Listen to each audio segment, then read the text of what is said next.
আবুল কালাম আজাদ মজুমদার, আপনি একটু ক্লারিফাই করতে চেয়েছিলেন পুলিশ সংস্কার এবং পুলিশ পুনর্গঠন, এই দুটো বোধহয় আমরা একটু মিলিয়ে ফেলছি। এক্স্যাক্টলি, আমার কাছে তাই মনে হচ্ছে যে পুলিশ সংস্কার নিয়ে অনেক আলোচনাই হচ্ছে, কিন্তু আমার কাছে মনে হচ্ছে যে আমাদের যারা আলোচক আছেন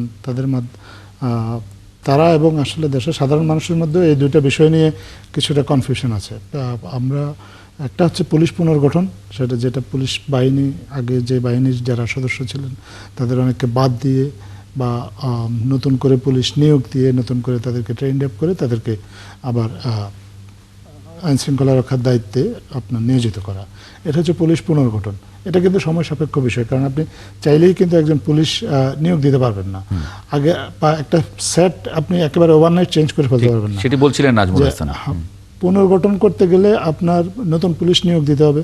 নতুন পুলিশ নেওয়া প্রায় 17,000-এর মতো নতুন পুলিশ নিয়োগের বিষয়টা কিন্তু আপনারা দেখেছেন, এবং তাদেরকে নিয়োগ দেওয়া হয়েছে এবং তাদেরকে দেওয়ার পরে বোধহয় একটা লম্বা ট্রেনিংও দিতে হয়। কিন্তু বাংলাদেশে যেখানে পুলিশ ফোর্সের সংখ্যা হলো 1.5 লক্ষ, সেখানে আপনি 17,000 পুলিশ নিয়োগ দিলেই কি আপনি পুলিশ পুনর্গঠন হয়ে যায়? পুলিশ পুনর্গঠনটা সময় সাপেক্ষ বিষয়। এরপর যদি আপনি বলেন পুলিশ সংস্কার, আমি মনে করি সংস্কারটা হচ্ছে পুলিশের যে অপারেশনাল প্রসিডিউর, সেটা হচ্ছে সংস্কার। আগে আমরা পুলিশকে দেখেছি anti people police role play করতে। পুলিশের যেটা দায়িত্ব পুলিশিং, সেটা না করে তারা রাজনৈতিক লেজুর ভিত্তি করেছে, রাজনৈতিকভাবে ব্যবহৃত হয়েছে। সংস্কারের যে আলোচনাটা হয়েছে সেই আলোচনাটা হচ্ছে পুলিশ রাজনৈতিকভাবে ব্যবহৃত হতে পারবে না। পুলিশ তার উপর যে অর্পিত দায়িত্ব, সেটা তাকে সঠিকভাবে পালন করতে হবে। আমরা জুলাই গণ অভ্যুত্থানের সময় দেখেছি 6 জন আমাদের সমন্বয়ককে আপনার ডিবি পুলিশ নিয়ে বিনা পরোয়ানায় আটক রেখেছে, সম্পূর্ণ বেআইনিভাবে তাদের ডিবি কার্যালয়ে। এটা এখন পুলিশ পারবে না। পুলিশকে যদি ডিবি পুলিশ কাউকে নিয়ে যেতে হয়, তাহলে তার পরিচয় দিতে হবে যে তিনি ডিবি পুলিশ, এবং কারণ ব্যাখ্যা করতে হবে, অথবা কারো বিরুদ্ধে যদি কোনো গ্রেপ্তারি পরোয়ানা থাকে সেটা তাকে জানাতে হবে। সংস্কার হচ্ছে সেটা যে পুলিশ চাইলেই জনগণের উপর গুলি চালাতে পারবে না। আপনি আমরা 1700 আন্দোলনের কথা বলেছি। 1700 আন্দোলনে পুলিশ কি কয়টা ঘটনায় গুলি চালিয়েছে? গত 1.5 বছরে তো কোনো পুলিশ একটা দুটো ঘটনা বাদ দিলে আমি জানি না একটা দুটো ঘটনা তো ঘটেছে কিনা, পুলিশ লাইভ বুলেট সেটা ব্যবহার করে। একটা পরিবর্তন পুলিশের আইনে বলা আছে যে আপনার কাউকে যদি গ্রেপ্তার করা হয় তাকে 24 ঘন্টার মধ্যে আদালতে হাজির করতে হবে। পুলিশকে যদি একজন নাগরিক জিডি করে কোনো বিষয়ে, পুলিশকে সেই জিডি গ্রহণ করতে হবে, এবং একটা নির্দিষ্ট সময়ের মধ্যে পুলিশকে মামলা তদন্ত শেষ করতে হবে। পুলিশের যে সংস্কার বলতে আমরা এগুলো বুঝি। এই পুলিশিং, যেটা পুলিশের কাজ হচ্ছে পুলিশিং, এই পুলিশিংয়ের কাজটা যেন তারা ঠিকঠাক মতো করতে পারে, কোনো ধরনের বাধা বিপত্তি, কোনো ধরনের চাপ, কোনো ধরনের প্রভাব না থেকে, সেটাকে মনে করি আমরা সংস্কার। আমি মনে করি যে সেই ক্ষেত্রে যথেষ্ট অগ্রগতি হয়েছে, আরও অনেক অগ্রগতির সুযোগ আছে। আর পুনর্গঠন যেটা বলেছেন, সেটা সময় সাপেক্ষ বিষয়। পুনর্গঠনের কাজটা শুরু হয়েছে, কিন্তু এই কাজটাকে আসলে বেগবান করার জন্য আরও সময় প্রয়োজন, এবং আমরা বিশ্বাস করি আমাদের সামনে যে নির্বাচিত সরকারটা আসবে তারা সেই কাজটা জারি রাখবে, সেই কাজটা করবে। আর আরেকটা বিষয়, আমার ভাই ইসলামী আন্দোলনের ভাই, উনি বলেছেন যে সরকার নির্বাচন বানচাল করতে চায়। আমার মনে হয় ওনার একটু বোঝার ভুল আছে। সরকারের ব্যর্থতা থাকতে পারে, সরকার সফল নয় সেই অভিযোগ আপনি করতেই পারেন। সরকারের সেই অভিযোগ থেকে সফলতা ব্যর্থতা আপেক্ষিক, কিন্তু সরকার সফল হতে চায় না, এই অভিযোগটা অত্যন্ত মারাত্মক। আমি মনে করি যে এই ধরনের অভিযোগ বাড়ি ভাই সেটা ক্লারিফাই করেছেন যে উনি আসলে ওই যে সেন্সে, মানে আপনি হয়তো ভাবছেন সেই সেন্সে উনি বলেননি। শহীদুদ্দিন মাহমুদ স্বপন, আপনি একটু যুক্ত করতে চেয়েছিলেন, যদি একটু 2 মিনিটে। যুক্ত করতে চেয়েছিলাম যে যেটি আলোচনা হলো সেটি হচ্ছে যে আমাদের পরিস্থিতিটা কেমন, সেটি নিয়ে তো কথা হচ্ছে। এই মুহূর্তে যদি বলি, পুলিশ হচ্ছে আমাদের সমাজের সবচেয়ে নিরীহ জায়গায় এখন দাঁড়িয়ে আছে। বিষয়টা এমন যে আমরা যেখানে আমরা যারা এলাকায় যাই, অথবা মেট্রোপলিটন সিটিতে হয়তো একরকম একটি অবস্থা বিরাজ করছে, কিন্তু আপনি যদি প্রান্তিক এলাকায় যান তাহলে দেখবেন যে থানাগুলো কিভাবে পরিচালিত হচ্ছে, সেখানে শক্তির ভারসাম্যটা কি, তার বিবেচনা নিয়েই কিন্তু পুলিশ সেখানে সেই বিহেভটা করছে। যে ক্ষমতার প্রভাব দেখাতে পারবে অথবা আগামী দিনে কি সরকার গঠন করতে পারবে, তার উপরে বিবেচনা করে পুলিশ সেই কাজটা করছে। এই কাজটা করবার ক্ষেত্রে পুলিশ মনে করছে যে অতীতে তারা ব্যবহৃত হওয়ার ক্ষেত্রে হয়ে যে অবস্থা দাঁড়িয়েছে এসে আগামীতে আবার আরেকটা সমস্যা পড়ে তারা নতুন ভাবে কোনো ঝামেলা তারা করতে চায় না, যার কারণে তার আইন শৃঙ্খলা নিয়ন্ত্রণ করবার ক্ষেত্রে তার যে প্রায়োগিক দিকটা আছে সেটিও তারা সবসময় এটি করেন না। মানে সব সময় সেটি হচ্ছে না। জি, সেটি হচ্ছে না মানে অনেক ক্ষেত্রেই হচ্ছে না। একটি কথা বলি, আমাদের পুলিশের সংস্কার নিয়ে যে কথা হয়, আমরা পুলিশ সংস্কার নিয়ে বহু কথা হয়েছে। 111 আপনার মনে আছে, পুলিশ সংস্কার নিয়ে অনেকগুলো কাজ হয়েছে, কিন্তু পরবর্তী রাজনৈতিক সরকার কিন্তু সেই কাজটি আর করে নাই। আমাদের পুলিশ তৈরি হয়েছে কিভাবে? কিন্তু এবারে দমন, বিদ্রোহ দমন এবং খাজনা ট্যাক্স আদায় করবার জন্য আমাদের পুলিশ, অর্থাৎ জনগণের বিপক্ষে যে কাজটা করবার জন্য যে পুলিশের আইন বিধিবিধান তৈরি হয়েছে, মৌলিকভাবে সেই জায়গা থেকে কোনো সংস্কার করে জনবান্ধব পুলিশ তৈরি করবার আমাদের যে সংস্কার হওয়ার কথা ছিল হয়নি। এই সরকার এটা কিন্তু উল্লেখ করেছেন আবুল কালাম আজাদ মজুমদার, উল্লেখ করেছেন যে এটার একটা প্রসেস শুরু হয়েছে, এই প্রসেসটা পরবর্তী সরকারগুলোকে জারি রাখতে হবে। একটু আমরা কমিশনে দাবি করতেছিলাম যে পুলিশ কমিশন গঠন করবার জন্য, সেটা কমিশন গঠিত হয়েছে, কিন্তু সেই কমিশনের প্রস্তাবটি গৃহীত হয়েছে, কিন্তু সেই পুলিশ কমিশনের যে কাজের পরিধি যেটি দেওয়া হয়েছে, যেটি একটা আলাদা একটা মানে সেটা তো সুযোগ আছে, সেটা তো আছে রাজনৈতিক সরকার ক্ষমতায় আসলে এটা নিয়ে, কারণ একটা কমিটমেন্ট তো আসলে রাজনৈতিক দলগুলো আপনারা মিলে করেছেন যে আমরা আসলে এটা করতে চাই, আমরা চেঞ্জটা চাই। কিন্তু রাজনৈতিক সরকারের সময় এই পুলিশের ব্যবহারটা, অপব্যবহারটা রাজনৈতিক সরকারের সমস্যাতে বেশি হয়। মানে এবার সেটার সুযোগ, মানে কমিটমেন্ট যেহেতু করে যাচ্ছেন আপনারা, যারা সরকারে যাবেন তারা নিশ্চয়ই কমিটমেন্ট রক্ষা করবেন, নইলে তো সামনে আবার সেগুলোর জন্য জবাব দিয়ে থাকছে। আমি একটু নাজমুল হাসান ভাইয়ের কাছে যাই, তারপরে আপনার কাছে আসবো। আমি বাড়ি ভাইয়ের কাছেও একটু যাওয়ার আছে। নাজমুল হাসান। জি নাজমুল হাসান, মানে পুলিশের যে সংস্কার, এইটার যে প্রসেসটা শুরু হয়েছে বা যেটা আকাঙ্ক্ষা সবগুলো রাজনৈতিক দল, বিশেষ করে জুলাই আন্দোলনের পরবর্তীতে আমরা যে এক জায়গায় গিয়ে আমরা যে কমিটমেন্টটা করছি রাজনৈতিক দলগুলো, এইটা মানে আমরা এর আগেও দেখেছি রাজনৈতিক দল ক্ষমতায় আসলে তখন সেই কমিটমেন্টটা তারা রাখেন না, বা তারা আসলে অন্যভাবে পুলিশকে ব্যবহার করেন, প্রশাসনকে ব্যবহার করেন।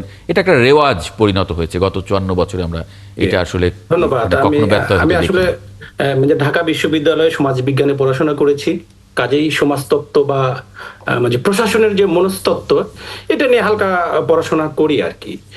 এখানে আসলে ওই সংস্কার করে কোনো লাভ নেই।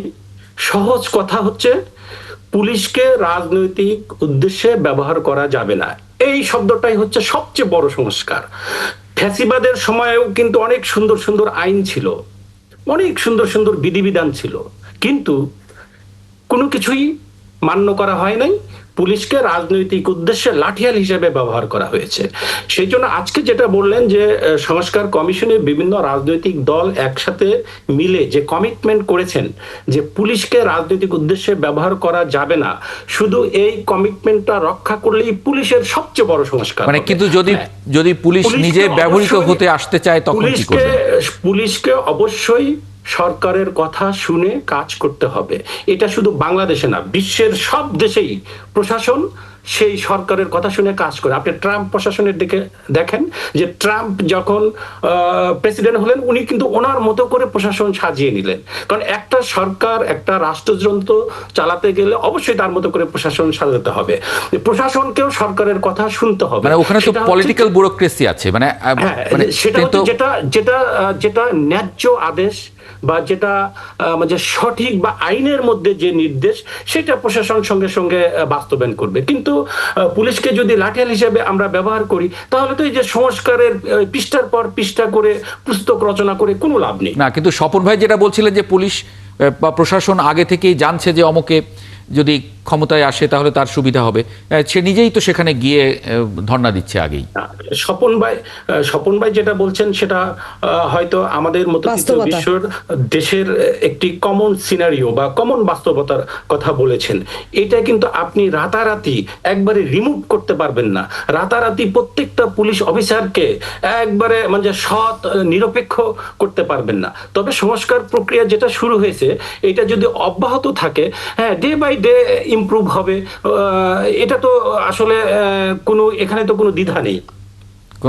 নাজমুল ভাই, আমি একটা কথা বলি, রাজনৈতিক সদিচ্ছার কথা যেটি বলছেন, রাজনৈতিক কর্তৃপক্ষ যদি নিরপেক্ষ জায়গা থাকে, তাহলে পুলিশ নিরপেক্ষ জায়গায় কাজ করতে পারবে। আমি তো ওই কথাটাই করতে বললাম পারবে। স্বপন ভাই।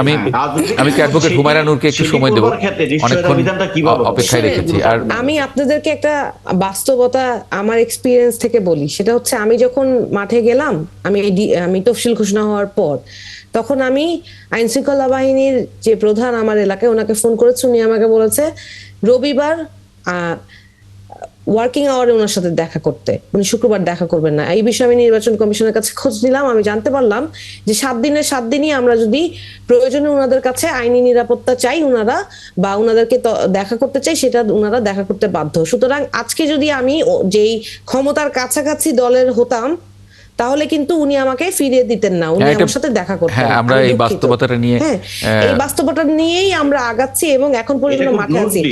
এই যে এটা একদম বিস্তৃতভাবে আছে এখনো বিদ্যমান, এই জায়গায় কোনো উন্নতি হয় না।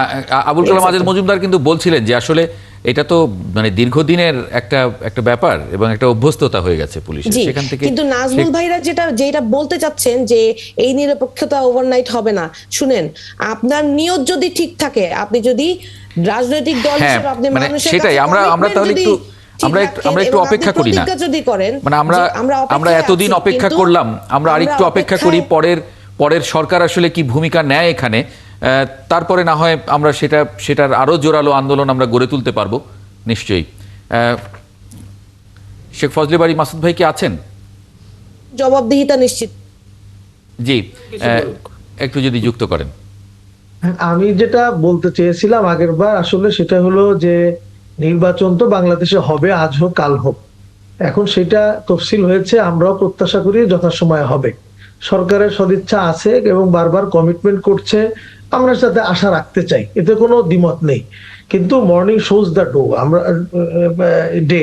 তা আমরা সেই হিসাবে আমরা দেখলাম যে এখনই যে আইন শৃঙ্খলার যে অবস্থা, এরপরে এটা হলো একটা আসন, 300 আসনে সমভাবে যখন আমাদের কার্যক্রম শুরু হবে, আর ভারতে বসে যেভাবে একটার পর একটা কিলিং মিশনের অর্ডার করছে, সেই জায়গাটাতে আমাদের সরকার কতটুক করতে পারবে, এটা হলো আমাদের একটা বড় একটা প্রশ্নের জায়গা। না, সেখানেই সেই জন্য সরকারকে সহযোগিতা করতে হবে, অনেক বেশি স্ট্রেনথেন করতে হবে এবং রাজনৈতিক দলগুলোর মধ্যে আসলে যোগাযোগটা বাড়িয়ে আপনাদের মধ্যে নিজেদের মধ্যে আরো বেশি একতা আনলে আমার মনে হয় যে, দেখুন, আমরা যতই পারস্পরিক সম্পর্ক বিল্ড আপ করি, কিন্তু আমাদের কাছে কিন্তু সব ক্ষমতা নেই। আমরা চাইলে অস্ত্র উদ্ধার করতে পারবো না, আমরা চাইলে আসামিদেরকে নিশ্চয়ই, কিন্তু মাসুদ ভাই যখন এরকম আপনার সকল প্রার্থী, একটা আসনের সব প্রার্থী যখন একসঙ্গে বসবেন, খাবেন, চলবেন, আলাদা আলাদা যখন ক্যাম্পেইনে চলে যাবেন, তারপরে দেখা হলে সালাম দেবেন, একজন আরেকজনের সঙ্গে যখন ভালোভাবে মিলে চলবেন, সেই সময়ে যারা কেউ বাইরে থেকে এসে যদি কারোর বিরুদ্ধে কোনো কিছু করার চেষ্টা করে, অন্য প্রার্থীরা তখন সেটি প্রোটেক্ট করবেন, সে এলাকার বাইরে যেতে পারবে না। এটা যখন কোনো অপরাধী জানবে যে আমি আসলে ওই এলাকার বাইরে যেতে পারবো না অপরাধটা করে, তখনই আপনি যেটি বলেছেন খুবই রাইটলি, যে কেন ঢাকা থেকে বেরিয়ে যেতে পারলো, যদি ঢাকার মধ্যে রাখা যেত এবং সে ভাবতো যে আমি আসলে নিরাপদে বেরিয়ে যেতে পারবো না। এখানে কিন্তু একটা জিনিস সংযুক্ত করি, ছোট্ট একটা জিনিস। যখন জুলাই যোদ্ধা হাদির উপর গুলি করা হলো, আমাদের নেতা মির্জা আব্বাস সাহেব কিন্তু মেডিকেলে গিয়েছিলেন। ঢাকা মেডিকেলে যাওয়ার পর ওনার যে অভিজ্ঞতা, সেটা কিন্তু আমরা মিডিয়া মারফত দেখেছি যে কোনো কিছু না জেনে তাৎক্ষণিক তাকে ব্লেম গেম দেওয়া শুরু করে। না, এরকম অনেক সময় হয়, কিন্তু মানে তাৎক্ষণিক প্রতিক্রিয়া তো আসলে মানে এই জিনিসটা হঠাৎ করে যখন হয়ে যায় কোনো কিছু, সেই সময় হয়তো অনেকে ভেবেও কিছু করেনি, সেটাও হতে পারে। মানে আমরা আর ওই আলোচনাগুলোতে না যাই, ওগুলোতে গেলে আসলে দূরত্ব আরো বাড়ে। শেষ করি, আমি যেটা বলতেছিলাম সেটা হলো যে সেজন্য সরকারের যেটা করণীয় সেটা তার করা উচিত, সেটা না করলে কিন্তু আপনি যেটা উল্লেখ করেছেন যে অস্ত্র উদ্ধার সহ যে বিষয়গুলো আপনি উল্লেখ করলেন, সেগুলো